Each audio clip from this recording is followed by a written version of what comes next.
ver se eu encontro uma fórmula, a fórmula certa, a fórmula adequada, e não tenho encontrado. Então, enquanto eu fico esperando por ela não vem, e aí eu vou no meu jeito. Não se justifica uma avaliação no final do ensino, mas durante, cruzando todo o trabalho pedagógico do professor. Porque sempre vai haver essa falha na educação, que é justamente a avaliação. Ninguém é burro. É só ele não entendeu direito, ele não se interessou por aquela matéria. Às vezes ele não gosta daquela matéria e não se interessa.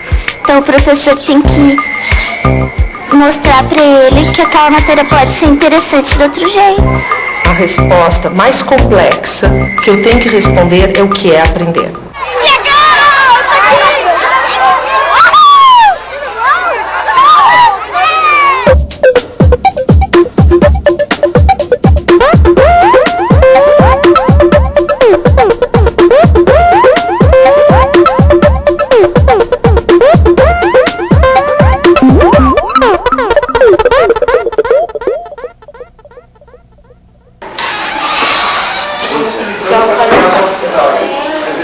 Avaliar para promover a cidadania, avaliar para promover esse aluno como um sujeito digno de respeito, com seus direitos, não é? Que tenha acesso a todas as oportunidades que a vida social possa lhe oferecer.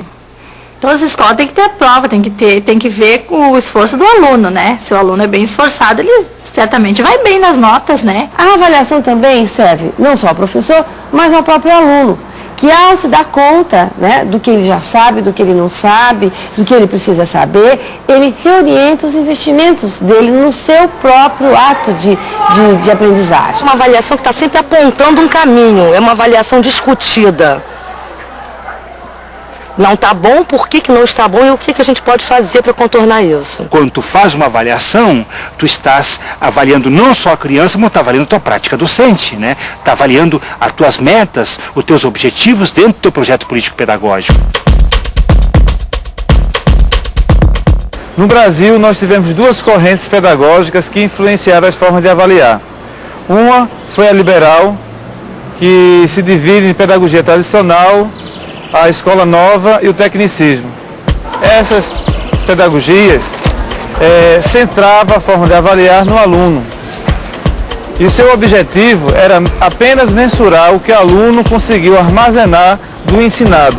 Então, o fracasso escolar era a única responsabilidade do aluno. A avaliação ela é uma prática muito antiga, mais antiga mesmo do que a própria escola, porque ela faz parte da ação humana. Ou seja, cada vez que nós temos uma ação intencional, é desejável que a gente saiba os resultados dessa ação. Então, se avalia. Tradicionalmente, ela entra de uma forma muito perversa, porque ela é basicamente classificatória e seletiva. Por que a avaliação classificatória era injusta? Primeiro, porque acreditava que só existia uma forma de aprender e uma forma de ensinar. Então, quem não se aproximava da única forma de ensinar da escola era tido como ignorante, incapaz, incompetente. Então, os alunos eram excluídos e se taxava os alunos de ter dificuldade de aprendizagem, mas, na verdade, esses alunos não tinham dificuldade de aprendizagem, simplesmente. Eles tinham formas diferentes de aprender e que, de certa forma, eram excluídos da escola. Essa avaliação clássica não tem sido suficiente para mudar hábitos, né? Parece que nós criamos mundos, o mundo da teoria e o mundo da prática parece que não se tocam.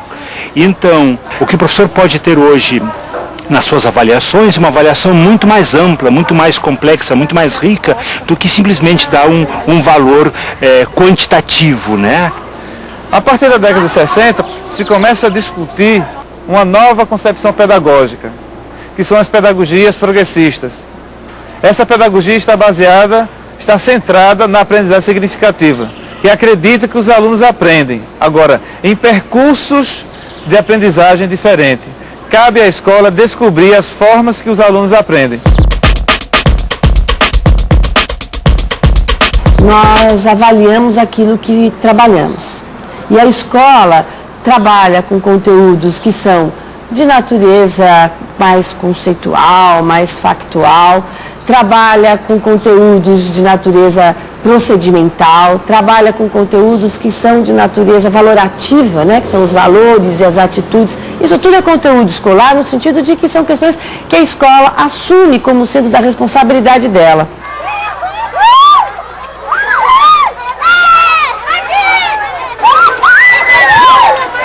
Até que ponto eu estou vendo, avaliando esse aluno por um todo?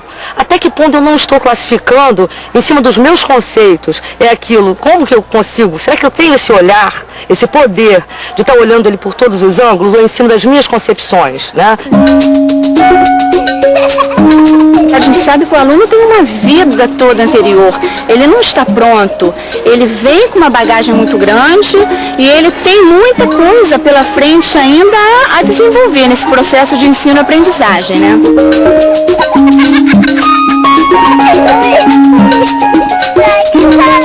Eu acho que uma boa professora é quem entende os alunos, né, que nem todos são iguais. Tem aquele que aprende melhor, tem aquele que é mais devagar, né? Tem aquele que vai mais rápido, mais explosivo, né? Tem todos os tipos de criança, né? O objeto da escola é sistematizar conhecimento. A criança tem que saber escrever, a criança tem que saber ler, a criança tem que saber posicionar geograficamente, ela tem que conhecer todos esses conteúdos que são fundamentais para a sua leitura de mundo.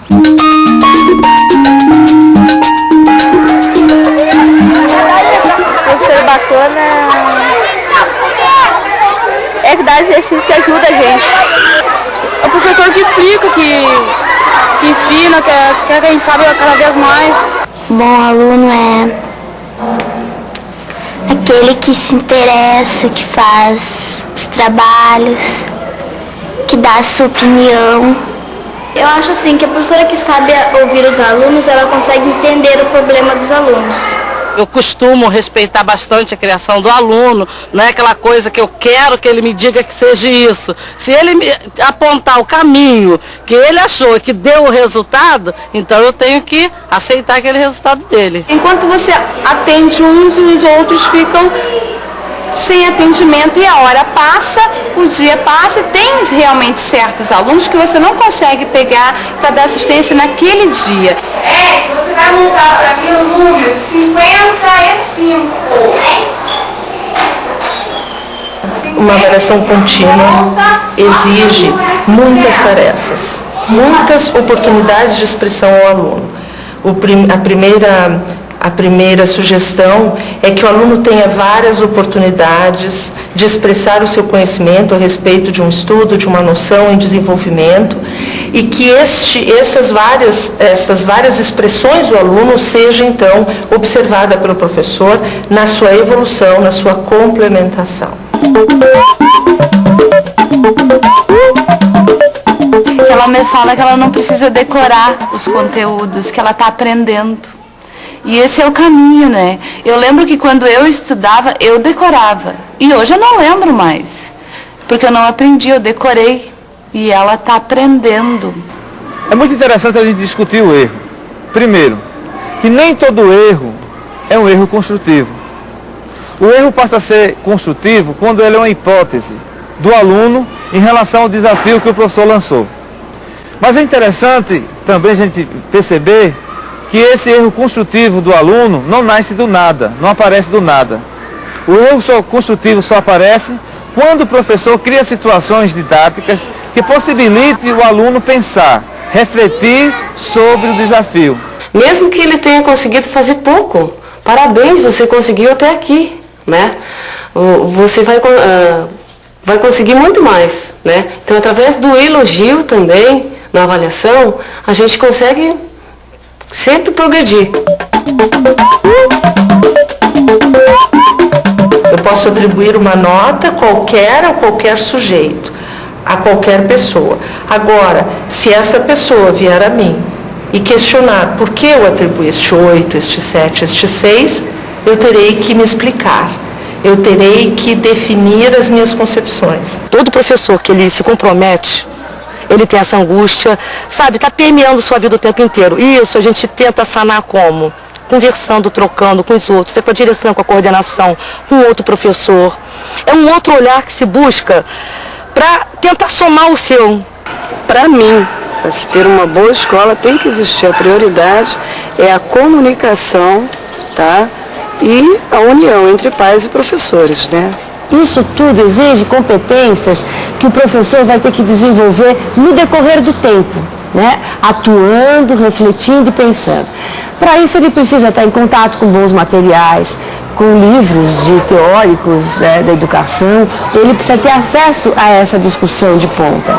Também é importante que ele tenha condições de fazer isso, não como um plus no seu trabalho, mas como fazendo parte integrante. Quer dizer, ele não é professor só na hora que ele está ali com os meninos na sala de aula, mas ele é professor quando ele prepara a aula, quando ele chega em casa e registra o que aconteceu, onde ele documenta as aprendizagens dos seus alunos. Eu acho que os professores também deveriam ser avaliados, e a gente vai ser avaliada pelo nosso plano de carreira, a gente vai ter uma avaliação. Como pode a escola dizer que é obrigada ou que há uma necessidade de seguir um sistema de atribuição de notas se a própria lei de diretrizes e bases estabelece que o qualitativo deve prevalecer sobre o quantitativo? E este qualitativo não pode e nunca será expresso em números, mas sim em relatórios, em notas sim, notas que são anotações. Como os alunos aprendem diferente, não se justifica a única forma de ensinar. Exige da escola, exige do professor que ele vá diversificando sua prática pedagógica, buscando descobrir na história do aluno, na vida do aluno, o que faz, quais são os interesses desse aluno e o que vai motivar esses alunos a aprender.